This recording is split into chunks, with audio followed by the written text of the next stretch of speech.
ఈరోజు రాష్ట్రంలో జర్నలిస్టు సోదరులందరూ చాలా ఇబ్బంది పడుతూ ఉన్నారు.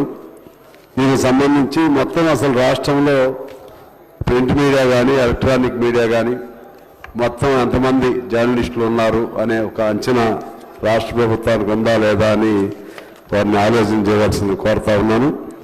వారి జర్నలిస్టుల జీవన పరిస్థితులు మెరుగుపరచడం కోసం ఏదైనా సంక్షేమ చర్యలు వాళ్ళు చేపట్టాలి.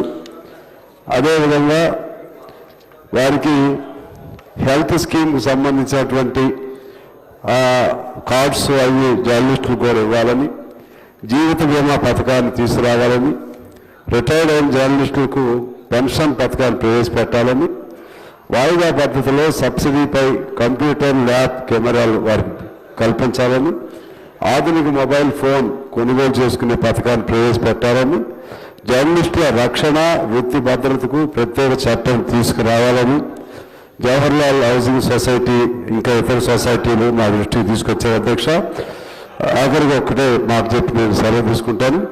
వారు ఇవాళ అన్యాయమైన జీవితాలు గడుపుతా ఉన్నారు జర్నలిస్టులు.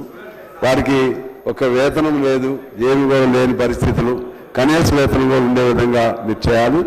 అదేవిధంగా ఎంపానల్మెంట్ ఉన్నటువంటి చిన్న పత్రికలకు యాడ్స్ ప్రభుత్వం నుంచి చాలా ఆలస్యం అవుతున్నాయి.